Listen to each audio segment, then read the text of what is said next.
Hi, welcome to TS news. ఫుట్బాల్కి అంతగా ఆదరణ లేనటువంటి భారతదేశంలో మన దేశ పతాకాన్ని ఫుట్బాల్ ప్రపంచానికి తెలియజేసినటువంటి వ్యక్తి సునీల్ ఛెత్రి.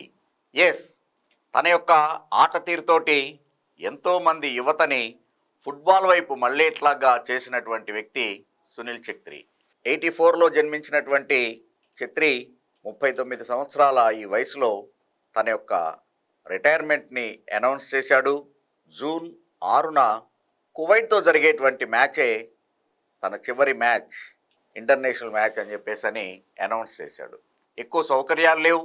భారతదేశం మొత్తం మీద వేళ్ల మీద లెక్కబట్టగలిగినటువంటి రాష్ట్రాల్లో మాత్రమే అటు కేరళ, గోవా, బెంగాల్, కోర్స్ కొద్దిగా కర్ణాటక, సో ఇలాంటి రాష్ట్రాల్లో ఇంకొంచెం ఎక్కువగా ఈస్టర్న్ స్టేట్స్లో మాత్రమే ఉన్నటువంటి ఫుట్బాల్కి ఒక ఆదరణని తీసుకొచ్చినటువంటి వ్యక్తి Sunil Chhetri.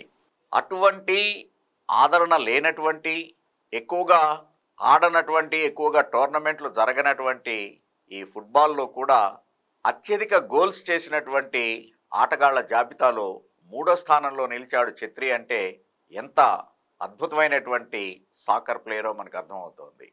Course on top messy, ఆ తర్వాత రొనాల్డో, తర్వాత ఛెత్రి మాత్రమే అత్యధిక గోల్స్ చేసినటువంటి ఫుట్బాలర్స్.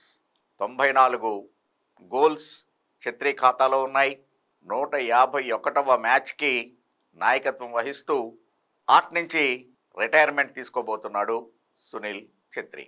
ఇంత మటుకు 150 అంతర్జాతీయ మ్యాచ్లకి కెప్టెన్సీ చేసినటువంటి ఛెత్రికి అతను ఆటకి తీసుకొచ్చినటువంటి పేరుకి, వన్నెకి గుర్తింపుగా భారత ప్రభుత్వం కూడా ఛెత్రిని పద్మశ్రీ అవార్డుతోటి, అర్జున్ అవార్డుతోటి, ఆ తర్వాత క్రీడల్లో అత్యుత్తమ పురస్కారమైనటువంటి మేజర్ ధ్యాన్చంద్ ఖేల్ రత్న అవార్డుని ఫుట్బాలర్గా ఛెత్రికి అందజేయటం జరిగింది. ఈ రకంగా భారత ప్రభుత్వం చేత 3 అత్యుత్తమమైనటువంటి పురస్కారాలని కూడా అందుకున్నటువంటి సునీల్ ఎంతోమంది అభిమానుల్ని సంపాదించాడు.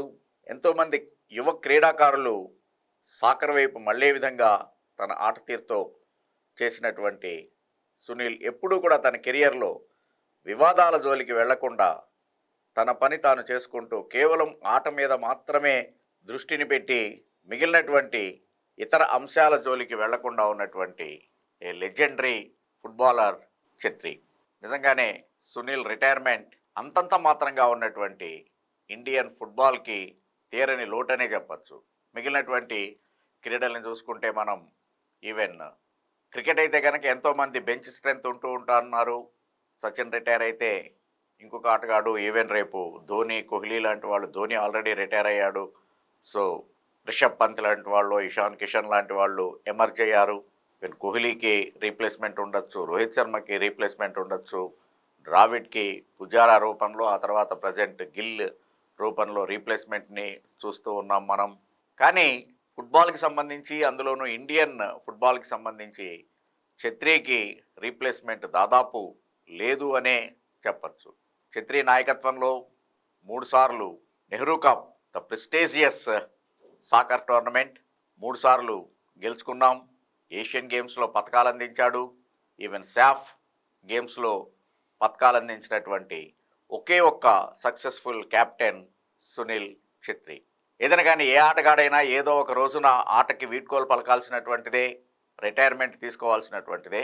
సో అలాంటి గ్రేట్ ఫుట్బాలర్ తన రిటైర్మెంట్ తర్వాత మిగిలినటువంటి జీవితాన్ని యంగ్ బడ్స్కి కోచింగ్ ఇస్తూ ఏదో ఒక రకంగా ఇండియా పేరు ఫుట్బాల్ రంగంలో మరింత ముందుకి వెళ్ళేటువంటి విధంగా తన అనుభవాన్ని పంచుతాడు అని చెప్పేసి సాకర్ లవర్స్ అందరూ కూడా ఎక్స్పెక్ట్ చేస్తూ ఉంటారు.